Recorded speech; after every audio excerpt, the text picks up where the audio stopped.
ನಾವು ನಮ್ಮ ದೇಹ ಮನಸ್ಸು ಆತ್ಮಗಳ ಶುದ್ಧಿಗಾಗಿ ನಾವು ಏನನ್ನು ಮಾಡಬೇಕು ಅನ್ನೋದನ್ನ ಹಂತ ಹಂತವಾಗಿ ಆ ಶರಣರು ಆ ಮಹಾತ್ಮರು ಶಿವಯೋಗಿಗಳು ಹೇಳಿದ್ದನ್ನ ನೋಡ್ತಾ ಇದ್ದೀವಿ.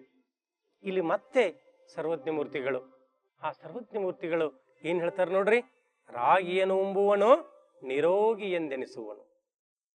ರಾಗಿ ಭೋಗಿಗಳಿಗಲ್ಲ ಬಡವರಿಗಾಗಿ ಬೆಳೆದಿಹುದು ಸರ್ವಜ್ಞ. ಎಷ್ಟು ಅದ್ಭುತ ನೋಡ್ರಿ, ಎಷ್ಟು ಅರ್ಥಗರ್ಭಿತ ಇದೆ. ರಾಗಿಯನ್ನು ಉಂಬುವನು ನಿರೋಗಿ ಎಂದೆನಿಸುವನು. ರಾಗಿ ಭೋಗಿಗಳಿಗಲ್ಲ ಬಡವರಿಗಾಗಿ ಬೆಳೆದಿಹುದು ಸರ್ವಜ್ಞ ಅಂತ. ಯಾಕೆಂದ್ರೆ ಆ ರಾಗಿಯಲ್ಲಿ ಅದ್ಭುತವಂತ ಶಕ್ತಿ ಇದೆ. ಎಲ್ಲ ಏನಪ್ಪಾ ಅಂತಂದ್ರೆ ಕ್ಯಾಲ್ಸಿಯಂ ಅದಾವ, ಮಿನರಲ್ಸ್ ಅದಾವ. ಇತ್ತೀಚೆಗೆ ಮತ್ತೆ ಹೆಚ್ಚೆಚ್ಚಿಗೆ ಪ್ರಚಾರ ಆಗ್ತಾ ಇದೆ ರೀ. ಈ ಕಿರುಧಾನ್ಯಗಳ ಬಗ್ಗೆ ಜಾಗೃತಿ ಹೆಚ್ಚಾಗ್ತಾ ಇದೆ ಈಗ. ಯಾಕಂದ್ರೆ ನಾವು ಬರೀ ಗೋಧಿ ಅಕ್ಕಿ ಅಂತ ಬೆಣ್ಣೆತ್ಬಿಟ್ಟಿದೀವಿ. ಇನ್ನು ಮೈದಾ, ಉಪ್ಪು, ಸಕ್ಕರೆ ಇಂಥ ಬಿಳಿ ವಿಷಗಳನ್ನೇ ತಿಂತಾ ಇದ್ದೀವಿ. ಅದಕ್ಕಾಗಿ ಮತ್ತೆ ಸರ್ವಜ್ಞ ಮೂರ್ತಿಗಳ ಈ ಒಂದು ವಚನ ಇವತ್ತು ಬಹಳ ಪ್ರಸ್ತುತ ಅನಿಸ್ತದೆ. ಅದಕ್ಕಾಗಿ ಈ ರಾಗಿಯನ್ನು ಉಂಬುವನು ಏನಿಸ್ತಾನೆ, ನಿರೋಗಿ ಆಗಿರ್ತಾನೆ. ಮತ್ತೆ ಇದು ರಾಗಿ ಭೋಗಿಗಳಿಗೆಲ್ಲ, ಭೋಗ ಜೀವನ ಮಾಡೋರಿಗೆಲ್ಲ. ಏನೆಲ್ಲ ಹೋಟೆಲ್ಗೆ ಹೋಗೋದು, ಅಲ್ಲಿಗೆ ಹೋಗೋದು, ಹೋಗಿಬಿಟ್ಟು ತಿನ್ನಬಾರ್ದನ್ನೆಲ್ಲ ತಿನ್ನೋದು, ಕುಡಿಬಾರ್ದನ್ನೆಲ್ಲ ಕುಡಿಯೋದು, ಅಂಥವ್ರ ಸಲುವಾಗಿಲ್ಲ. ಅದಲ್ಲ ಇದು ರಾಗಿ. ಯಾರಿಗೆ? ಬಡವರಿಗಾಗಿ, ಶ್ರಮಿಕರಿಗಾಗಿ ಬೆಳೆದಿದ್ದು ಸರ್ವಜ್ಞ ಅಂತ. ಆದ್ರೆ ಈ ಶ್ರಮಿಕರು ಇವತ್ತೇನ್ ಮಾಡ್ತಾ ಇದಾರೆ, ದುಡ್ದನ್ನೆಲ್ಲ ಎಲ್ಲಿ ಹಾಕ್ತಾ ಇದಾರೆ, ಸಾರಾಯಿ ಅಂಗಡಿ ಹಾಕ್ತಾ ಇದಾರೆ, ಚೈನಿ ಮಾಡ್ತಾ ಇದ್ದಾರೆ. ಅದಕ್ಕಾಗಿ ಬಂಧುಗಳೇ, ನಾವು ಶಕ್ತಿಗಾಗಿ ಯಾವುದೇ ವಿಟಮಿನ್ ಮಾತ್ರೆಗಳನ್ನ ತಗೊಳ್ಳೋದು ಬೇಡ. ಕ್ಯಾಲ್ಸಿಯಂ ಮಾತ್ರೆ ತಗೊಳ್ರಿ, ಮಿನರಲ್ಸ್ ಮಾತ್ರೆ ತಗೊಳ್ರಿ, ಮತ್ತೆ ಬೇರೆ ಬೇರೆ ಮಲ್ಟಿ ವಿಟಮಿನ್ಗಳು ತಗೊಳ್ರಿ, ಏನು ಬೇಕಾಗಿಲ್ಲ.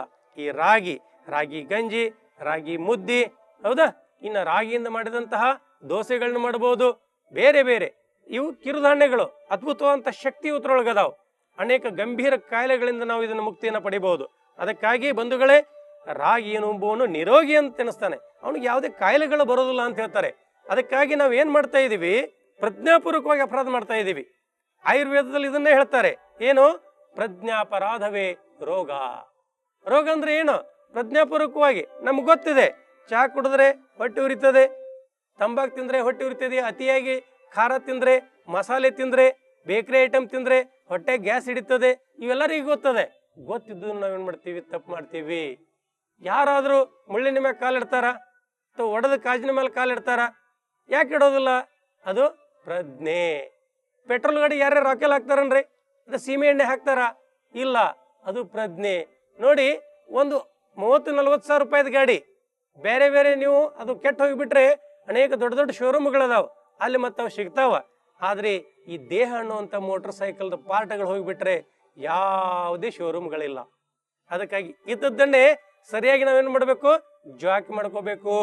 ಅದಕ್ಕಾಗಿ ಇಂಥ ವಿಚಾರಗಳನ್ನ ನಾವ್ ಯಾವಾಗ್ಲೂ ನಮ್ಮ ಜೀವನದಲ್ಲಿ ಅಳವಡಿಸ್ಕೊಳ್ಬೇಕು. ನಾವೇನ್ ಮಾಡ್ತೀವಿ, ಯಾವುದು ತುಟ್ಟೋ ಅದು ಚಲೋ ಅಂತ ಅಂದ್ಬಿಡ್ತೀವಿ. ರಾಗಿ ಸೊಯ್ ಅದು ಏನಪ್ಪಾ ಅಂತಂದ್ರೆ ಅದು ಸರಿಯಲ್ಲ. ಯಾವುದು ಇನ್ನೊಂದು ಯಾವುದೋ ಒಂದು ಬಾಸುಮತಿ ಅಕ್ಕಿ ಬಹಳ ಭಾರಿ, ಅದನ್ನ ತಿನ್ಬೇಕಂತೀವಿ, ಹೌದಾ. ಅನ್ಪಾಲಿಷ್ಡ್ ಅಕ್ಕಿಗಳು ಬೇರೆ ಬೇರೆ ಬಾಯೊಳಗೆ ಬರೀ ಮೆತ್ತಗಬೇಕು ಅಂತವನ್ನೆಲ್ಲ ನೋಡ್ತೀವಿ. ಅದೇ ರಾಗಿ ಅದ್ಭುತ. ಇದು ನಮ್ಮ ಹಿರಿಯರು ರಾಗಿಯಿಂದ ಅನೇಕ ಏನಪ್ಪಾ ಅಂತಂದ್ರೆ ವ್ಯಂಜನಗಳನ್ನ ಮಾಡ್ತಾ ಇದ್ರು. ಅಂಥವುಗಳನ್ನ ಮತ್ತೆ ನಾವು ಏನ್ ಮಾಡಬೇಕು, ನಮ್ಮ ಪರಂಪರೆ ಕಡೆ ನಾವು ಮುಖ ಮಾಡಬೇಕು. ಆವಾಗ ಈ ರಾಗಿಯನ್ನು ಉಂಬುವನು ನಿರೋಗಿ ಎಂದೆನಿಸುವನು. ಅದಕ್ಕಾಗಿ ಆ ರಾಗಿ ಭೋಗಿಗಳಿಗಲ್ಲ, ಶ್ರಮಿಕರಿಗಾಗಿ, ಬಡವರಿಗಾಗಿ ಶಕ್ತಿಯನ್ನ ಸಂಪಾದಿಸಲಿಕ್ಕೆ ಅನ್ನುವಂಥ ವಿಚಾರವನ್ನು ಹೇಳ್ತಾರೆ. ಅದಕ್ಕಾಗಿ ಮಕ್ಕಳಿಗೂ ಸಹಿತ ರಾಗಿ ಗಂಜಿ, ರಾಗಿ ಮಾಲ್ಟ್ ಇವು ಬಹಳ ಒಳ್ಳೆಯದು.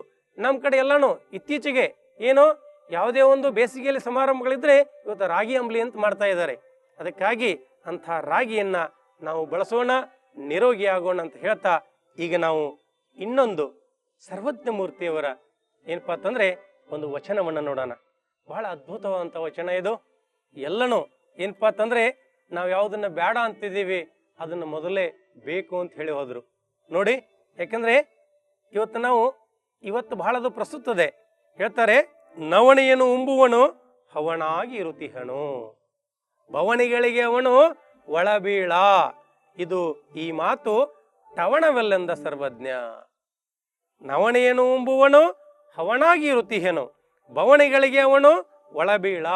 ಈ ಮಾತು ಟವಣವೆಲ್ಲಂದ ಸರ್ವಜ್ಞ. ನೋಡ್ರಿ ಹೇಳ್ತಾರೆ ಆ ನವಣೆ, ಯಾಕಂದ್ರೆ ಈ ಕಿರುಧಾನ್ಯಗಳು ಸಿರಿಧಾನ್ಯಗಳು ಅದರಲ್ಲಿ ನವಣೆ.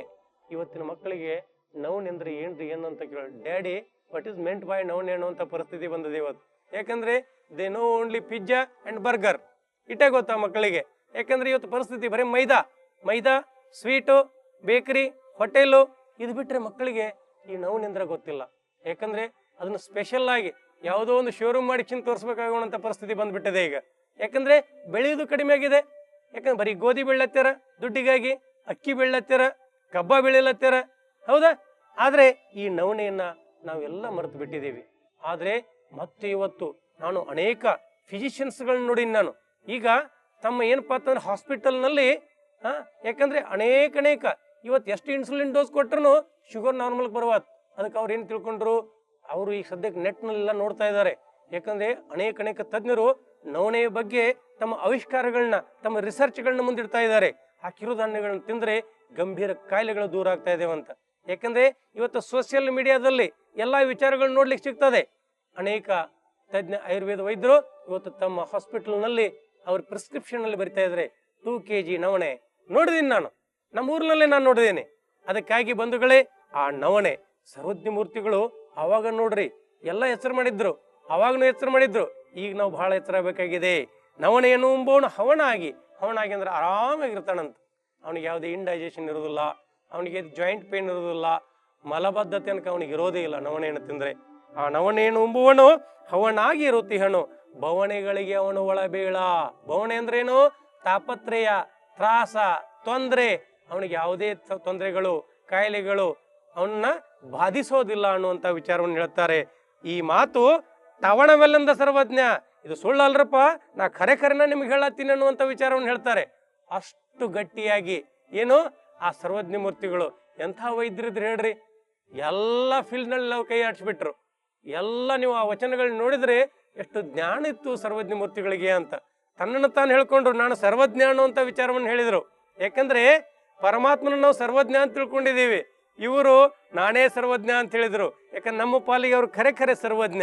ಯಾಕಂದ್ರೆ ನವಣೆಯನ್ನು ಉಂಬುವನು ಹವಣಾಗಿ ಇರುತ್ತೀಹನು, ಬವಣೆಗಳಿಗೆ ಅವನು ಒಳಬೀಳ.